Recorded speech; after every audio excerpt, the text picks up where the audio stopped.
Hello everyone. Welcome to Adda 24/7. I am Saurabh Bansal and in today's podcast I have with me an extraordinary guest, Ms. Saleha Ahmad. She has been a former senior banker, an accomplished leadership coach and a true inspiration for many professional bankers and aspiring bankers. Welcome ma'am. Thank you so much, Saurabh, for giving me this wonderful introduction. I'm really happy to be here at Adda 24/7. And I feel Adda 24/7 is doing some very good work. So being here is really a pleasure for me. Thank you, ma'am. Thank you. In fact, I was going through your entire profile, and it's been quite a journey. So, to our students, to our bankers who are looking into or who are watching this series, if you can take us through your journey, how you started, how you got into banking, and evolved as a leadership coach. Okay, so you have now touched a raw chord. It has been difficult for me to share this story, but I want to share it because a lot of other people are going through big challenges. Mm-hmm. So I want to tell them that there's nothing to be disheartened about. And I'll be getting a bit emotional while sharing this story, so please forgive me. I was 22 years old. I was still a student when I lost my husband. And I was pregnant, 2 months pregnant at that time. And I became dependent after that on my mother-in-law and my mother. So as it is, this was a big tragedy in my life, with which I was finding it difficult to deal with. But at the same time, what was happening was even worse, that when people met me, they looked at me with pity. And that was what I hated most about the situation. I did not want to be a subject of pity. And that was giving me pain. So at that point in time, looking for a job was not for money. It was for money, but that money meant much more to me because it would give me a life of self-respect and a life of respect to my daughter also. So I was surrounded with mental challenges because of the situation that I was facing. But I was able to overcome it, and I think that if I can do it, every one of you can. Agreed. In fact, in our journey as an educator and as a coach to students who are aspiring for banking exams, ma'am हमें भी बहुत सारी ऐसी stories, in fact अभी recently RRB के जो exams होते हैं उनके रिजल्ट्स आए थे, and we came across few amazing such stories where people have overcome challenges, जो कि शायद तक मैं कभी कभी सोचता हूँ कि मैं हो सकता हूँ उनकी जगह होता तो कैसे करता मैं खुद. I mean that's something they have really wonderfully proved to everyone, and I'm sure it had. तो मैं बताना चाहूँगी कि जब मैं बैंकिंग एग्ज़ाम की तैयारी कर रही थी, मेरी बेटी 6 या 7 महीने की थी. 1990. This was 1988. I am not one of those people who got it in the first attempt. अच्छा. Okay. So मेरी बेटी 6 या 7 महीने की थी और मैंने एक स्कूल में as a teacher job join कर ली थी. तो मुझे 7 बजे स्कूल जाना होता था, and I used to come back at around 3 o'clock. तो मैं सुबह 7 बजे निकल जाती थी अपनी छोटी बेटी को छोड़ के. मेरी माँ होती थी मेरे साथ में, and she has been a biggest support system for me.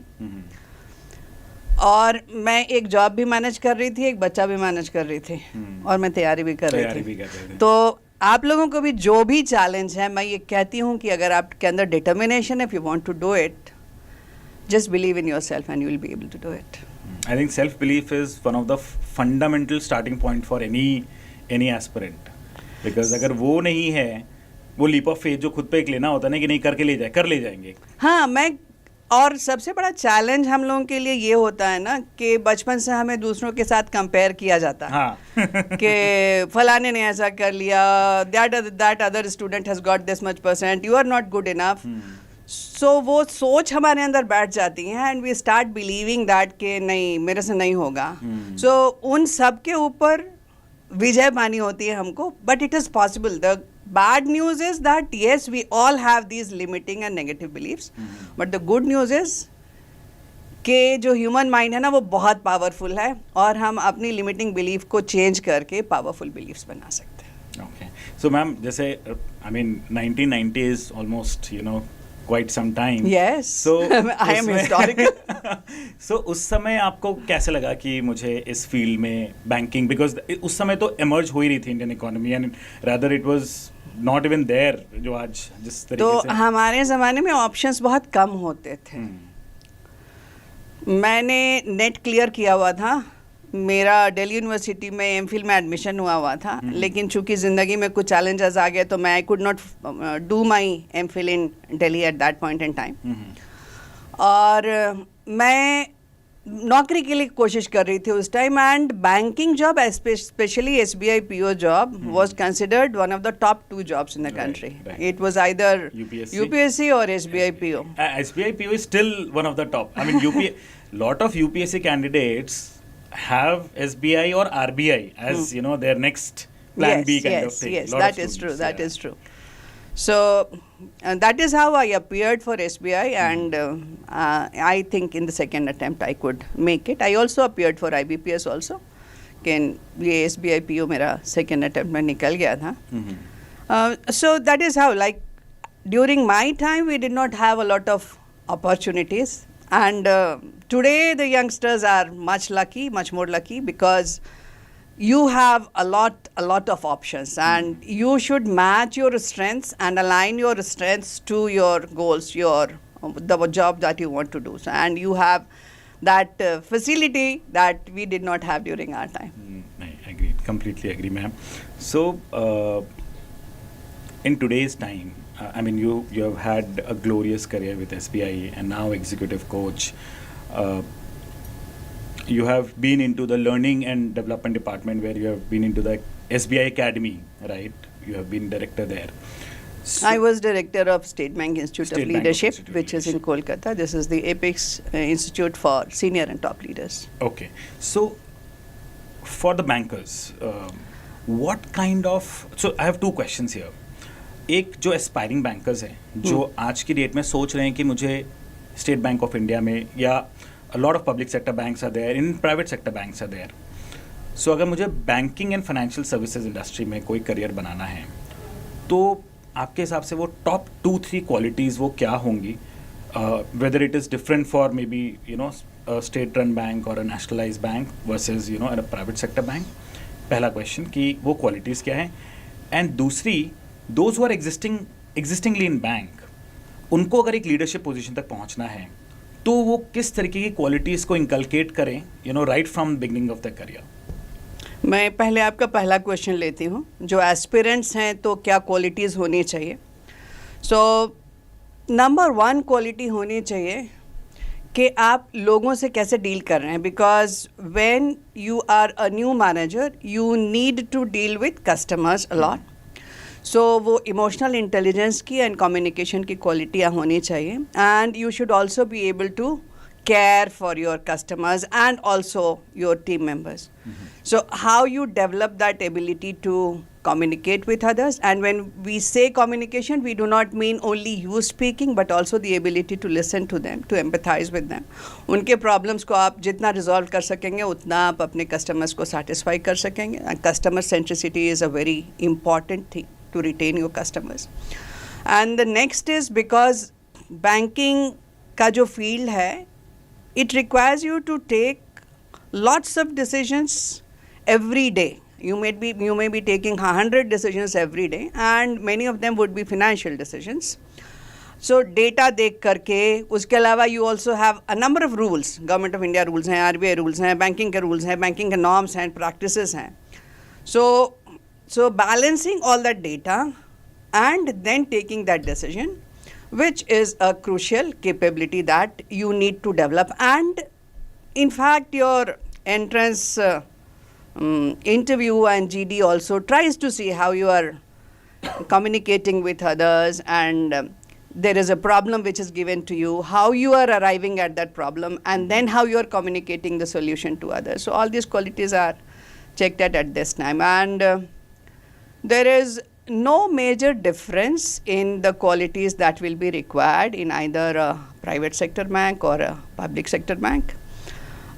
So far as qualities are required, I do not know what qualifications may be required for a private sector bank, as in education, but public sector banks, they require you to be a graduate. Right.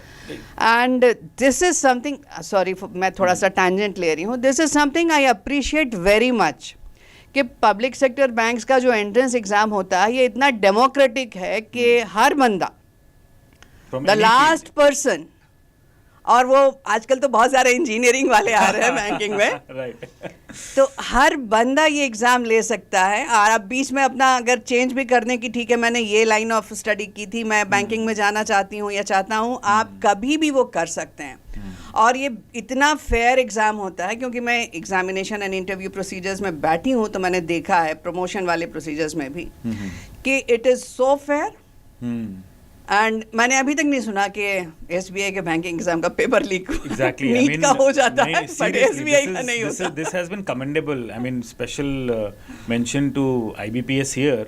They have been conducting this exam for so many years now, and कोई एक single year मुझे लगता है कि ऐसा नहीं हुआ जहाँ पे किसी ने ये कहा हो कि पेपर लीक हो गया है। I mean, in fact, in this, I mean, nowadays we keep listening to these news जहाँ पे अभी recently में बिहार में कुछ आया था कि पेपर लीक हुआ, नीट का, in fact you are right, UGC का भी बीच में सुनने आया था, but IBPS so far it's a clean slate. And I just wanted to add कि आप किसी भी इकोनॉमिक स्टेटस से आते हो और किसी भी आप बैकग्राउंड से आते हो, आपको कोई फैंसी डिग्री नहीं चाहिए। आप agreed. किसी भी पब्लिक सेक्टर बैंक में आप जॉब कर सकते हैं। You can get an entrance just by passing the entrance exam, interview and all that. Right. So that is something I really appreciate. मुझे दिल से ये बात पसंद है कि हर एक बंदा जो कि ग्रेजुएट है और हिंदुस्तान में रहता है, वो इस एग्ज़ाम को ले सकता है और अपने लिए जॉब सेलेक्ट कर सकता है। राइट, इनफैक्ट इस बार आरआरबी में जो रूरल बैंक्स के एग्जाम्स हुए थे, huge number of candidates along with graduates, even short service commission से जो आते हैं, उनके लिए भी there are seats in these banks. Huge number of candidates got selected from short service commission. या एंड अब तो बहुत सारे जो डिफरेंट एबिलिटीज के लोग हैं उनका भी सिलेक्शन हो रहा है, and they are doing pretty well. So ma'am, एक स्टेप मैं पीछे जाऊंगा, like you mention that you were in the interview panel and the selection procedures as well. बहुत सारे कैंडिडेट्स, बहुत सारे स्टूडेंट्स मिलते हैं that you know prelims clear हो गया, मेंस क्लियर हो गया, या इंटरव्यू रह गया, यू नो ऑफ कोर्स कुछ मार्क्स स्टैक अप होते होंगे which you know merit list के हिसाब से वो रह जाते होंगे पीछे, बट क्या special qualities while you know we are giving those और you are taking those interviews, कुछ ऐसी स्पेशल क्वालिटीज़ होती है जो आप देखते हो उस कैंडिडेट में कि यार इररेस्पेक्टिव हो सकता है कि उसके मार्क्स कम हो, बट काश ये कैंडिडेट क्लियर कर जाए?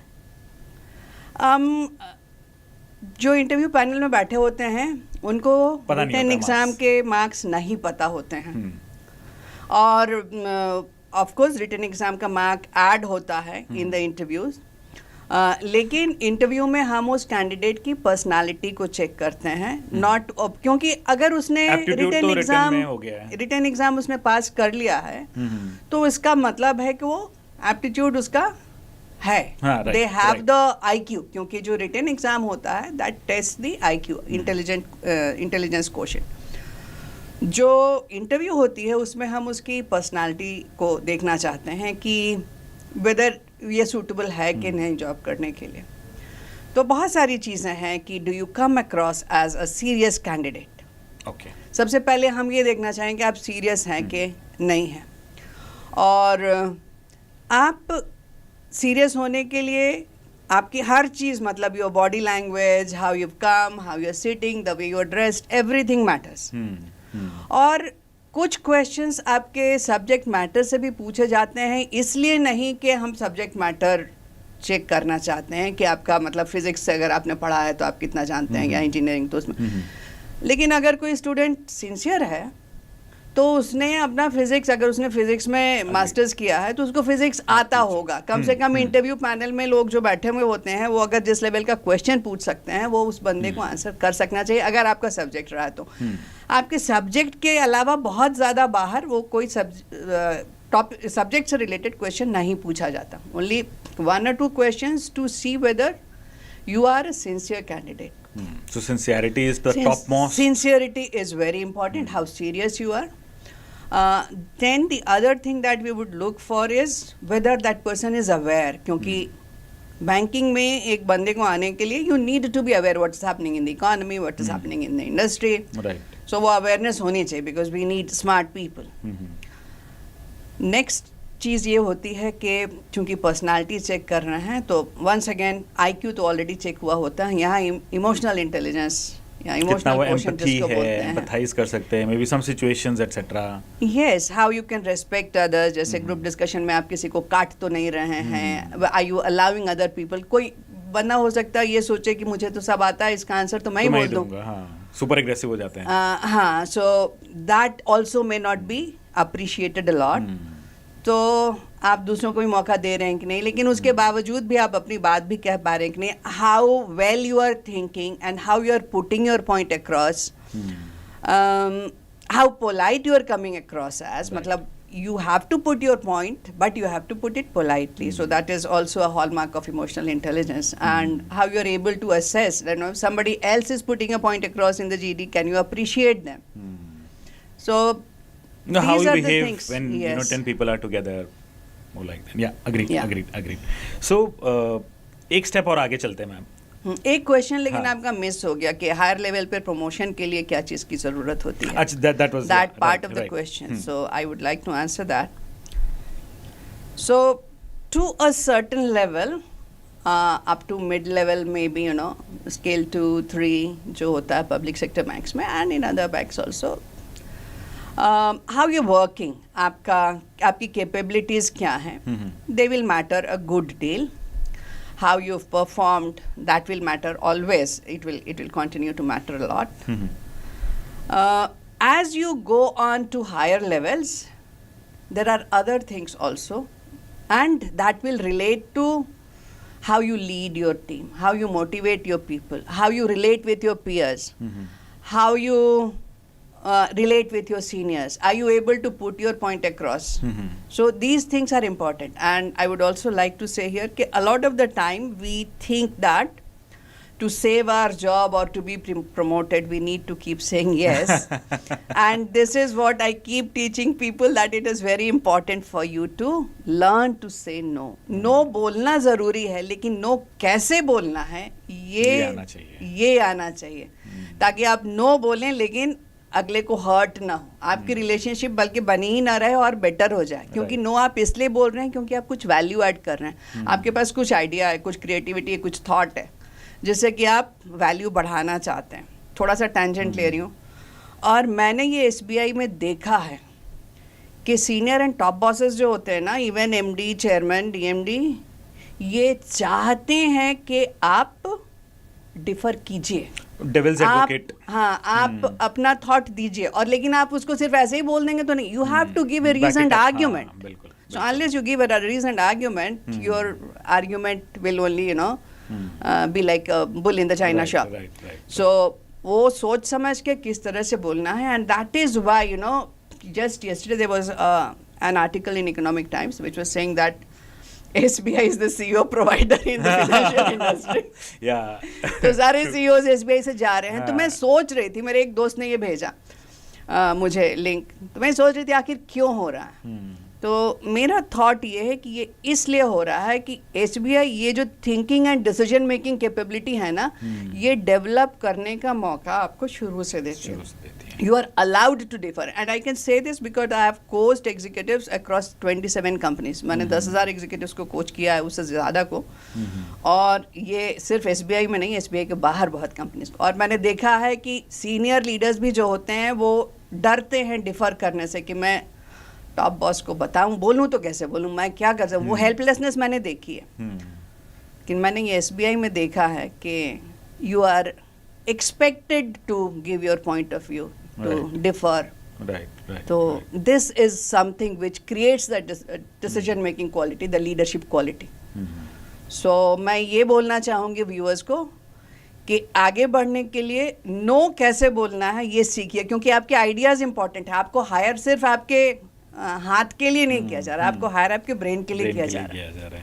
सो ma'am, even location plays an important role. Say suppose मैं बॉम्बे अगर बेस्ड हूँ, then I will have a faster or a chance of being at a leadership position is more than maybe मैं एक कोई remote location में based हूँ। ऐसा होता है? पब्लिक सेक्टर बैंक्स के बारे में मुझे जो एक्सपीरियंस है उसमें ये है कि आप सर्टेन लेवल की जैसे ब्रांचेस होती हैं, ठीक है, तो छोटी जगह में छोटी ब्रांच होगी, बड़ी जगह में बड़ी ब्रांच होगी, तो आप मूव करेंगे उसके साथ। तो शुरुआत बहुत सारे लोगों की, a large number of people so मैं अभी अमिताभ चटर्जी की बात करती हूँ, जो कि अभी JNK के MD एंड CEO बने हैं। He is my batchmate. Okay. तो ही इज़ फ्रॉम रांची। अच्छा, ठीक है। हाँ। तो ऐसे बहुत सारे एग्जाम्पल्स हैं कि लोग बहुत छोटी जगहों से आए हैं, लेकिन बहुत वो अपने काम से गए हैं, ठीक है, अपना काम। और सिर्फ काम ही नहीं, मैं यहाँ एक और ऐड करना चाहती हूँ, एज यू गो सीनियर आप अपने आप को कैसे प्रेजेंट करते हैं और how you come across, how noticeable you become through your work and how you network. Work और नेटवर्क बहुत इंपॉर्टेंट है। लोग आपको जानेंगे, विजिबिलिटी, राइट, एग्री। लोग आपको जानेंगे तभी तो आपको मौका मिलेगा। लोग आपको जानेंगे नहीं तो मौका कहाँ से? राइट। सो अपने आप को प्रोजेक्ट करना भी ज़रूरी है कि आप अपने आप को प्रोजेक्ट कीजिए, be noticeable and know how to become noticeable. इसलिए communication skill, emotional intelligence, assertiveness ज़रूरी है। So ma'am, in your early days when you started with your career in bank, कोई ऐसे challenges जो आपको लगता है कि आपने face किए हों? So your career is always a mixed bag. Challenges तो आते ही हैं, जो क्योंकि बहुत बड़ा बैच अभी एंटर करने वाला है बैंकिंग इंडस्ट्री में। SBI भी अभी इस समय ऑलमोस्ट 14,000 क्लरिकल पोस्ट की वैकेंसीज अनाउंस किया है। Around 600 plus probationary officers they announced. RRB का रिजल्ट आया, IBPS का पूरा बैच अप्रैल में आएगा। So more than 25,000 people would be entering banking industry. So किस तरीके के चैलेंजेस को लेके वो ऑलरेडी प्रिपेयर्ड रहे in their early days? What would you suggest? सबसे पहले ये कि चैलेंजेस के लिए प्रिपेयर्ड रहिए। It's not going to be a smooth ride. आप जिंदगी life is full of challenges. ज़िंदगी में दिक्कतें आएंगी, परेशानी आएंगी, और अगर आपके अंदर वो बिलीफ है कि आप इन परेशानियों से आगे बढ़ जाइएगा, तभी आप जीतेंगे। आप शायद सोच भी नहीं सकते कि किस तरह के चैलेंजेस आएंगे। सो एक चैलेंज जो हम लोगों ने सोचा नहीं था, I started banking when everything was manual. हम इतने बड़े भारी लेजर्स पे काम करते थे। एंड सबसे पहले ड्यूरिंग प्रोबेशन जो मेरा करंट अकाउंट के काउंटर पे ड्यूटी लगी थी, और उसमें बहुत काम होता था, heavy, it was a big branch. तो जब लंच टाइम में मैं बैठी पीछे, तो लोग कह रहे थे कि मैडम आज तो आपकी ट्रेनिंग पूरी हो गई। लेकिन ट्रेनिंग कभी पूरी नहीं होती, क्योंकि देयर वाज अ टाइम जबकि फिर वो बैंक मास्टर आया और वो सारा जो है कि मैनुअल से चेंज होके कंप्यूटराइज्ड हो गया। तो that was one big challenge. और उसके बाद भी बड़ा चैलेंज आया कि जब हम CBS पे कोर बैंकिंग सिस्टम पे चले गए, and at that point in time I was heading a branch जिसको पूरा माइग्रेट करना था, एंड सारा डेटा सब कुछ and everything has to go correctly. और सारा कुछ करेक्ट होने के बावजूद क्या हुआ कि हमारा जो सेंट्रल डेटा सेंटर था वो मुंबई में फ्लड आ गए, जस्ट हमारी ब्रांच माइग्रेट होने के बाद, और 2-3 दिन काम नहीं कर पा रहे थे। तो हम लोगों ने सारा ट्रांजैक्शन मैनुअली किया, और बाद में जब सिस्टम रेस्टोर हो गया सारा एंटर किया। ओके। सो एंड उस time I really thank mister doctor Manmohan Singh has just passed away, लेकिन उन्होंने कितना बड़ा चेंज लाया है, हम लोग अब रियलाइज करते हैं कि नाउ एवरीथिंग इज कंप्यूटराइज्ड। अब बहुत सब कुछ चेंज हो गया है। There are so many other banks, और हमें कंपटीशन मिला प्राइवेट बैंक से, ऑल दैट वाज गुड। लेकिन हर टाइम चेंज आता रहेगा, and you can not predict what kind of challenges you are going to face. Right. आपको नई तरीके की टीम हैंडल करनी पड़ेगी, नई तरीके का काम आएगा, कस्टमर से चैलेंजेस फेस करनी पड़ेगी, बॉसेस से चैलेंज फेस करना पड़ेगा, and they will, and now there are going to be huge changes बिल्कुल रिवॉल्यूशनलाइज होने वाली है, लेकिन अभी हम लोग देख रहे हैं वो आईटी में चेंजेस एआई की वजह से, but all of banking is based heavily on IT, right. Yeah, काफी it is a सारे knowledge fintechs sector. now banks तो- are competing with fintechs. Yes वो तो ऑलरेडी हो ही चुका है कॉम्पिटिंग विद फिनटेक्स, लेकिन आप जिस सिस्टम पे अभी काम कर रहे वो भी हैं change होगा. That system will change and a lot of the work will be done by AI, a lot of different things will come. जैसे हम लोगों ने जब बैंकिंग शुरू की थी तो हमें ये होता था कि ट्रांजैक्शन करना है, but then there came a time जब हम लोग आईआईटी का फॉर्म बेच रहे थे, and there was a colleague of mine who says कि मैडम देखना एक दिन बैंक हमसे नमक भी भिजवाएगा, टाटा का नमक भिजवाएगा. सो आपको चेंज कुछ भी आ सकता है. So there will be changes. The thing is if you believe, and when bank master came there were a lot of people जो कि they were not comfortable using the mouse, and उस time बहुत एट्रिशन हुआ, लोगों ने छोड़ दिया क्योंकि उनको ये Not able to cope up with not the able to change. Cope up with the change. But जो स्मार्ट ब्रांच मैनेजर्स थे ना, उन्होंने अलाउ किया अपने स्टाफ को कि आप ताश खेलो कंप्यूटर पे, पेशेंस खेलो. वो पेशेंस आता था. So they became friendly with the Use of mouse and everything. और वो माउस से बहुत प्रॉब्लम होती थी लोगों को, and then That was a people good didn't know the idea. Sanctity of a password. वो पासवर्ड किसी को बता देते, and then they became afraid कि anyone can do a fraud. So thing is, prepare yourself for whatever, be aware of whatever is happening in the industry, and be aware also that changes are going to happen. So, and changes will happen in everything. Changes will happen in the industry, changes will happen in the rules and regulations. Maybe it will all open up more. Then there will be changes in the profile that you're doing. And one thing that I would like to suggest to your viewers, because you also said, what they should be prepared for. I have seen people who have picked up the skill, because banking is vast. A lot of people have picked up a skill only in one area. So I would want you to diversify your skills. Okay. Don't focus only on retail banking, for example. Don't focus only on SME. Be ready to adapt and pick up different sorts of skills. Because, and more importantly, keep developing your soft skills, your human skills and your conceptual skills. Human skills का मतलब आप लोगों से कैसे deal करते हैं, क्योंकि जैसे जैसे आप मैनेजरियल रोल्स में आगे बढ़ते जाते हैं, आपकी हार्ड स्किल्स से ज़्यादा आपकी ह्यूमन स्किल्स काम आती हैं. कॉन्सेप्चुअल स्किल्स मतलब स्ट्रैटेजिक थिंकिंग है, क्रिएटिविटी है, इनोवेशन है, आगे कैसे करेंगे, डिसीजन मेकिंग है.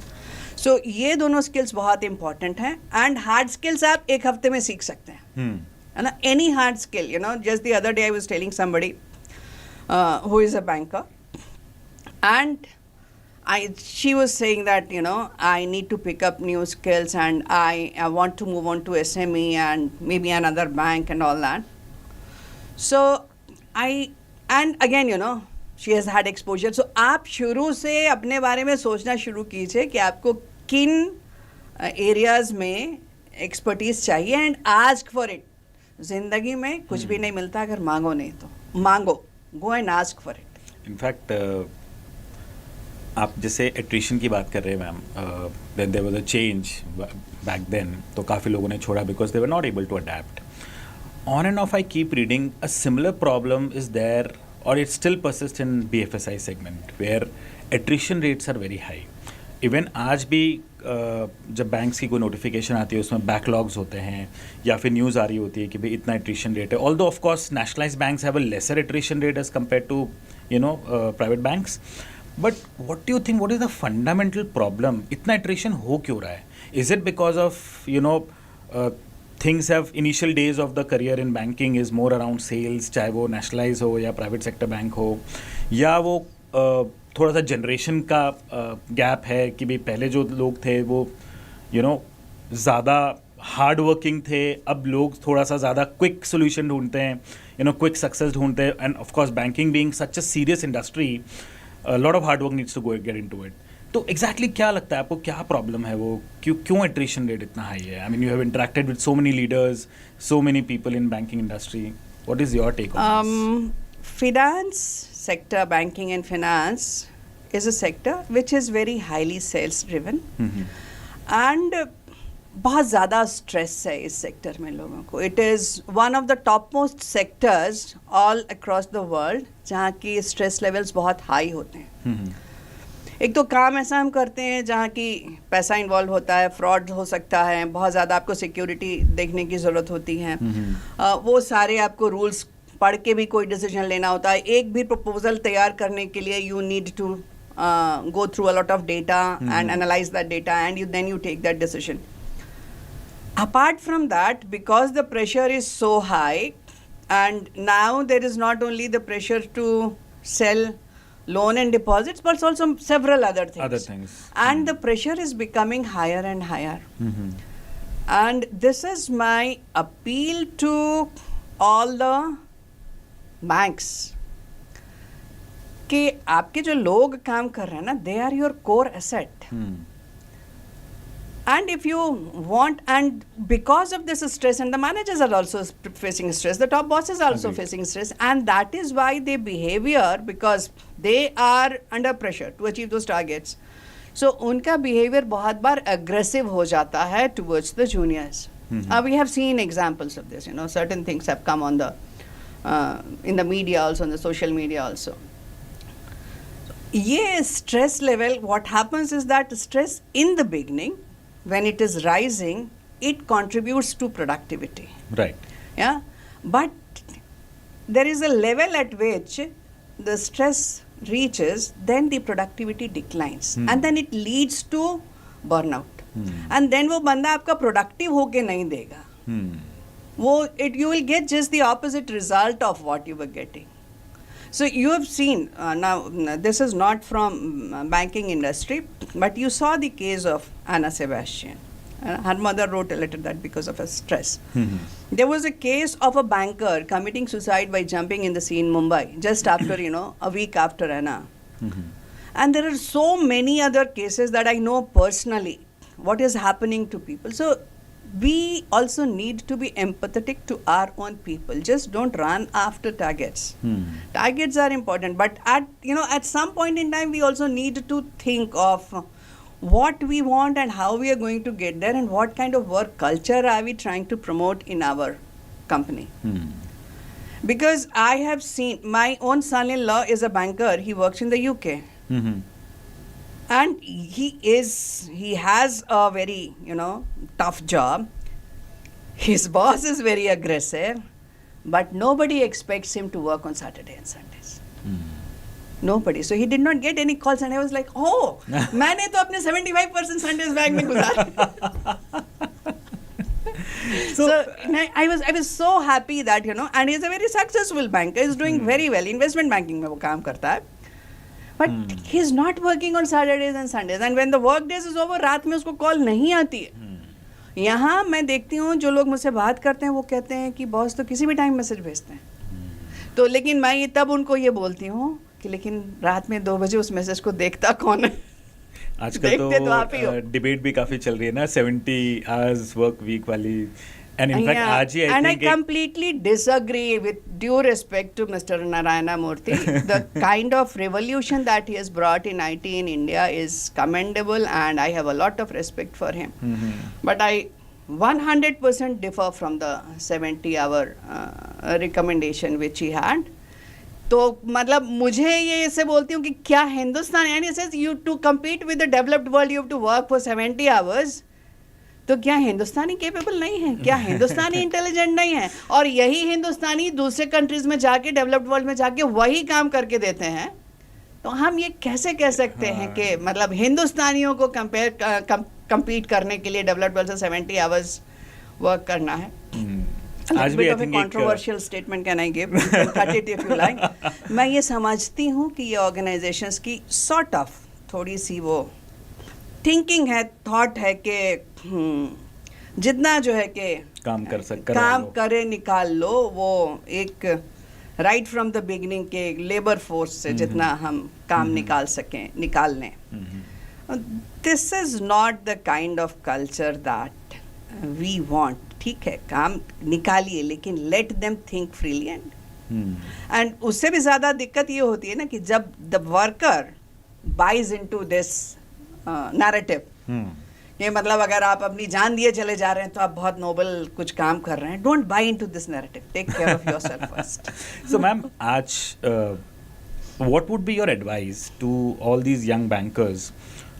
How to, I mean, with so much of, as you said, there's a lot of stress in this segment.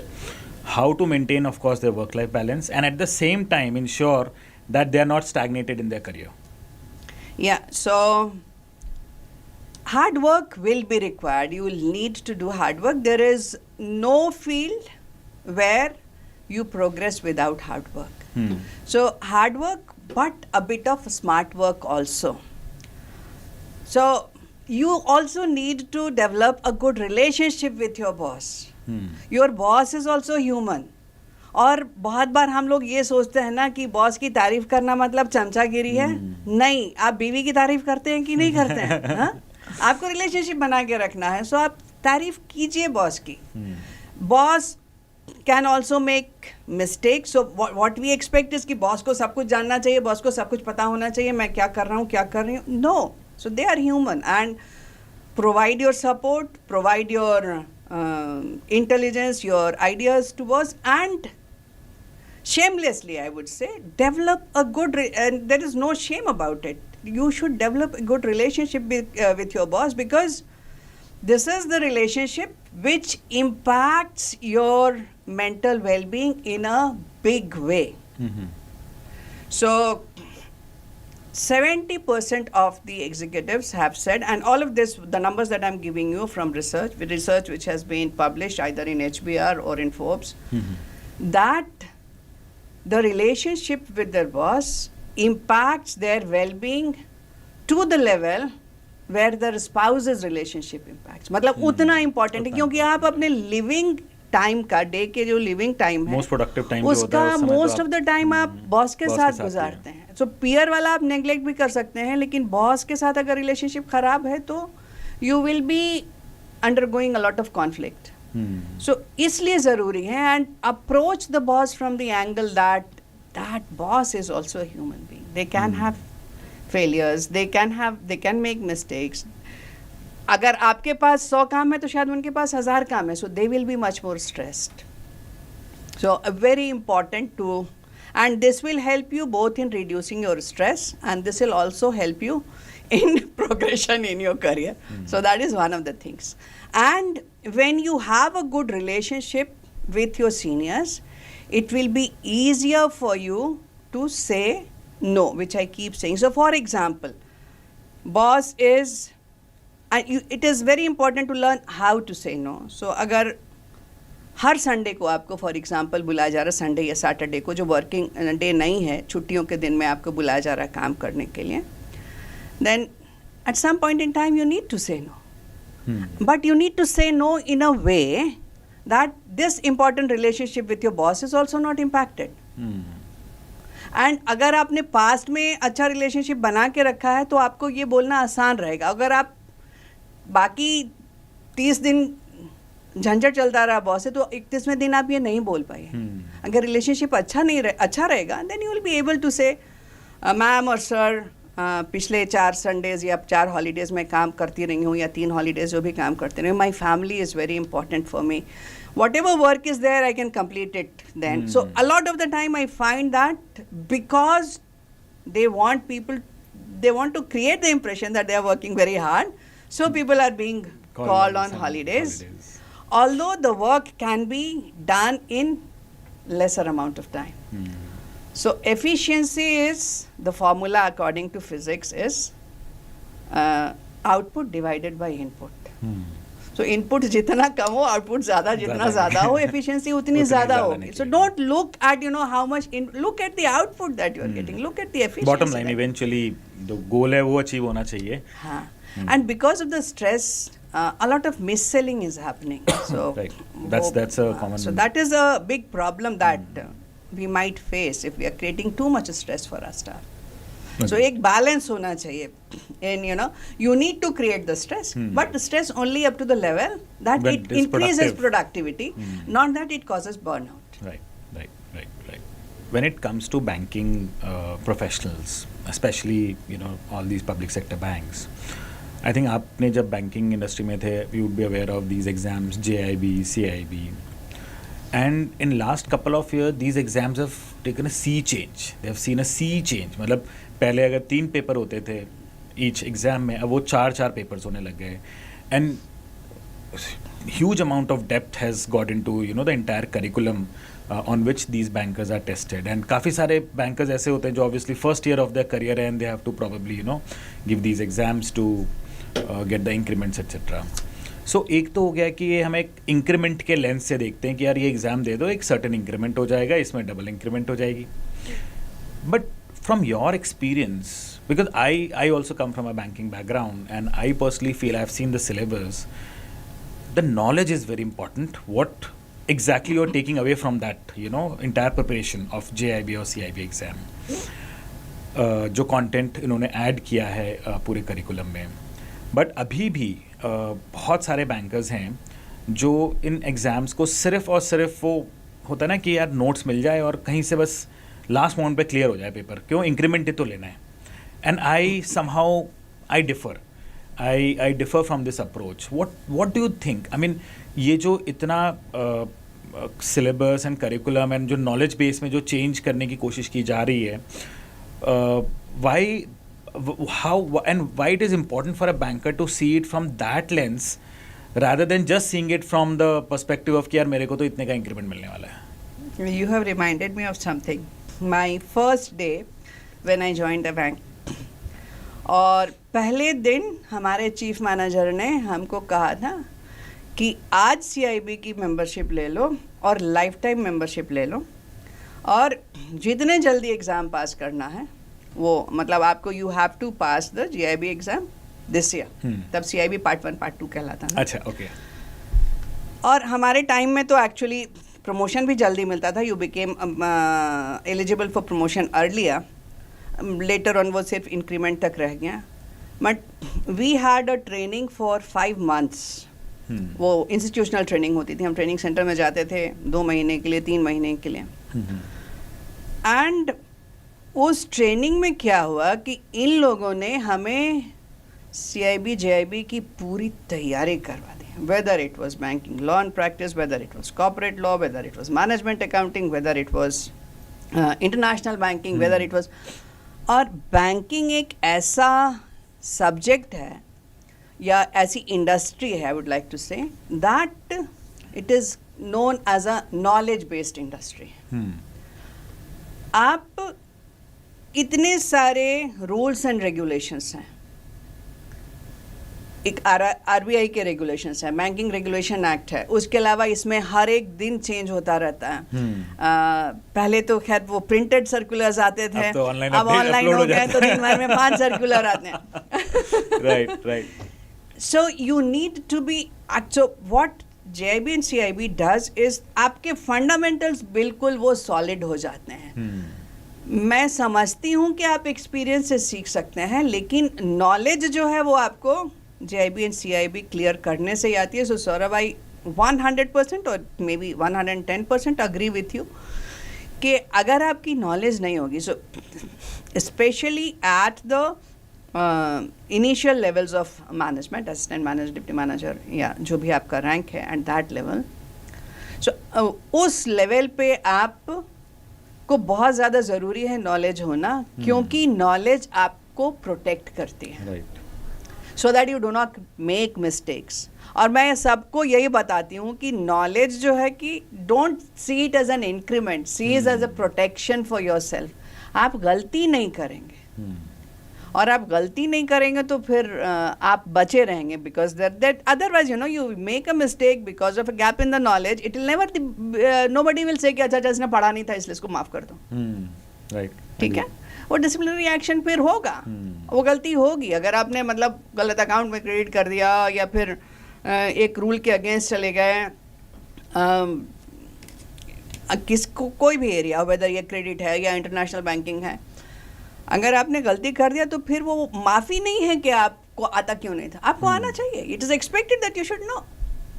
आप किसी भी पेपर पे साइन कर रहे हैं तो आपको सोच समझ के साइन करना, वो सोच समझ के साइन करने के लिए नॉलेज होनी ज़रूरी है. तो इसीलिए मैम हमने जब से प्रोग्राम शुरू किया है, so we also train the bankers for these exams. We have one of the most rigorous program of JIB and CIB, going up to as high as 300-400 hours of teaching, core teaching. बहुत सारा content available होता है आजकल तो Telegram में इधर उधर, जहाँ पे सिर्फ क्वेश्चंस करवा दिए, क्वेश्चंस बता दिए, कोई PDF पकड़ा दी. नहीं, हमने कहा we have to stick to what is expected out of this course. Banker को समझ में आना चाहिए इवेंचुअली जो वो पढ़ाई कर रहा है. अगर वो रिस्क मैनेजमेंट पढ़ रहा है तो he should know each and everything around it. I'm really glad to hear that because you are filling up that gap because many of the banks are not investing as much in the education of the bankers they are inducting. जैसे हमारे time में 5 महीने 6 महीने की training होती थी. Now that has gone down. महीने भर की होती है, 2 महीने की होती है, like that. So then you are contributing a lot because you are protecting them. You are protecting. लेकिन बहुत बैकलैश भी आता है. अरे सर इतना क्यों पढ़ा रहे हो, मैम इतना क्यों पढ़ा रहे हो. हमें IIM के प्रोफेसर्स आके पढ़ाते थे. okay. दिल्ली यूनिवर्सिटी के प्रोफेसर्स आके पढ़ाते थे. okay. और इतना ज़बरदस्त फोकस था हमारे JIB CIB पे. अपार्ट फ्रॉम ऑफ कोर्स जो बैंक के फैकल्टी थे वो बैंकिंग एरिया को जानते थे, उसको पढ़ाते थे, बुक कीपिंग पढ़ाते थे, कोई मैनेजमेंट अकाउंटिंग पढ़ाते थे. मतलब इतना थरो कर दिया कि वो फाउंडेशन इतना बढ़िया था. That has helped. एंड जो मैं आर्टिकल की बात कर रही थी इकोनॉमिक टाइम्स में कि SBI के जो लीडर्स हैं they are now becoming CEOs of many banks and specially those banks जहाँ कंप्लायंस इश्यूज हैं, जहाँ प्रॉब्लम्स हैं. Right. तो इनका बैकग्राउंड क्योंकि सॉलिड है, उनको पता है उनको कहाँ पे गलतियाँ मिलेंगी. बिल्कुल उनको पहले से पता है कि गलतियाँ कहाँ पे हो रही हैं, कहाँ मिलेंगी. तो वो उस चीज़ वो जो है ना वो डायग्नोज कर लेते हैं and then they can give the right treatment. इसलिए SBI के लोगों को you can check the Economic Times article. That is what it says. Interesting. Ma'am, one last question. Yeah. If you could go back in your early days, younger self, Yeah. when you had joined the bank, what would be that one thing, an advice which you would want to give yourself back then, after seeing such a long career in banking and then, coaching executives and leaders? तो अपने young self को आप क्या advice देना चाहोगे? Which will, of course, our students would also resonate. Number one, be aware of yourself, who you are. And if you want to do anything, why you want to do it. वो आपका why आपको शुरू से clear होना चाहिए. मेरे लिए शायद तब clear नहीं था, जो कि मुझे बहुत बाद में clear हुआ. लेकिन अगर आप मुझे ये मौका दे रहे हैं कि यंग लोगों से बात कहूँ तो मैं ये कहूँगी कि आप पहले सोचो कि आप जो अगर करना चाहते हो तो क्यों करना चाहते हो. Why is it important for you. And उस वाई को सिर्फ एक बार मत पूछो, दोबारा पूछो, तीसरी बार पूछो. Then you when it feels कि हाँ this is the right thing for me, then you go and do it. And when you are doing this you are becoming aware of yourself because you are unique, you are different, you are not like everyone else. So आपका जो गोल होगा वो आपकी strengths, आपकी capabilities, आपकी values के हिसाब से होगा. अदरवाइज आप बहुत कॉन्फ्लिक्टेड होंगे, आपको बहुत ज़्यादा स्ट्रेस का सामना करना पड़ेगा because stress is not only having a lot of work. जो मेंटल कॉन्फ्लिक्ट होती है वो उससे कहीं ज़्यादा बड़ा स्ट्रेस होता है वो. And be aware of yourself, take very good care of yourself. क्योंकि ये दुनिया जो आपके लिए है सिर्फ इसलिए है कि आप हैं यहाँ. Everyone around you, your organisation, your family, your friends, your colleagues, everything is there because you are there. And Jeff Bezos says that if you do not take care of your customer, somebody else will. Take. And I say, if you do not take care of yourself, nobody else will. So please take very good care of yourself. That's wonderful, wonderful. Very nice, ma'am. Thank you, ma'am. Thanks. I hope हमारे students and हमारे bankers को काफ़ी insights मिली आज हमारे interaction से, and hope to have more such sessions with you. And next time maybe we will pick up more specific requirement of different needs of bankers, because